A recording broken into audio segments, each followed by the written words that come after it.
नमस्कार. आज आपण सोन्नखोटा येथील अप्पर कुंडलिका प्रकल्पावर आलेलो आहोत. अप्पर कुंडलिका प्रकल्प 100% भरलेला आहे. मागील अनेक दिवसापूर्वीच हा प्रकल्प भरलेला आहे आणि आपण पाहू शकतो या धरणाचं पाणी कशा पद्धतीने विस्तीर्ण असा हा जलाशय दिसत आहे.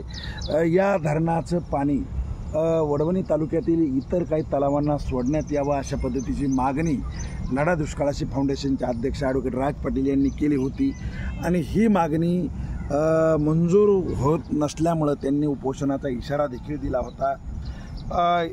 राज पाटील यांची मागणीची दखल या भागाचे लोकप्रतिनिधी आमदार असलेले प्रकाशदादा सोळंके यांनी दखल घेतली आणि प्रशासनाला त्यांनी पाणी सोडण्यासाठी सूचना दिल्या, लेखी पत्र दिलं, दूरध्वनीद्वारे सूचना दिल्या आणि प्रशासनाला पाणी सोडण्यास प्रकाशदादांनी भाग पाडलं.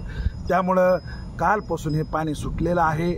मामला चिंचोटीमध्ये पाणी सुरू झालं आहे आणि तिगावामध्ये देखील पाणी सुटणार आहे. आपण पाहू शकतो हे पाणी कसं इथून चालू झालेलं आहे कालव्याद्वारे आणि हे पाणी जर त्या तलावामध्ये गेलं तर हे खालचे तिन्ही तलाव भरतील आणि त्याचा फायदा परिसरातील 10-20 गावांना होणार आहे. उन्हाळ्यामध्ये सुद्धा पाणी साठा, पाणी पातळी टिकून राहण्यासाठी याचा फायदा होईल आणि या धरणाचं पाणी जे काही वाहून जात होतं ते पाणी या भागातच मुरल आणि शेतकऱ्यांना त्याचा फायदा होईल असं ॲडव्होकेट राज पाटील यांनी सांगितलं. आपल्यासोबत पाटील साहेब आहेत.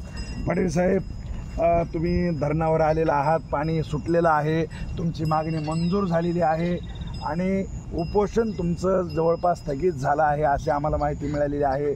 काय सांगताल, पाणी कुणामुळे सुटलेलं आहे? या माजलगाव मतदारसंघाचे भागीदार आमचे आदरणीय नेते प्रकाशदादा सोळंके साहेब यांनी जे विशेष प्रयत्न केले, 3 महिन्यापासून फॉलोअप घेतला त्यांनी.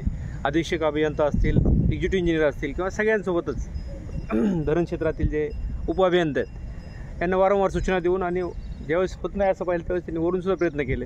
त्यांच्या विशेष प्रयत्नाने कालपासून आपण आता पाणी सुटलेलं पाहतो आहे आणि आता हे चिंचोटी धरणात आणि मामला धरणात पाणी जायला पोहोचलं आहे.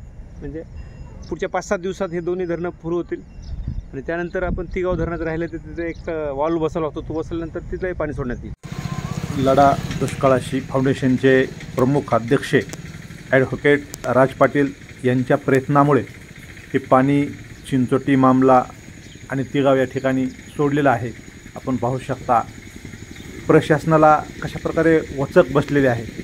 राज पाटील यांनी आंदोलनाचा इशारा देताच प्रशासन झुकलेलं आहे. प्रशासनानं तात्काळ पाणी सोडलेलं आहे आणि या संदर्भात आपण बघू शकता एशियम न्यूजच्या माध्यमातून कशाप्रकारे राज पाटील यांनी धरणावर जाऊन प्रत्यक्ष अधिकाऱ्यांच्या भेटीगाठी घेतलेल्या आहेत आणि आमदाराला सुद्धा लेखी पत्र देऊन सांगितलेलं आहे.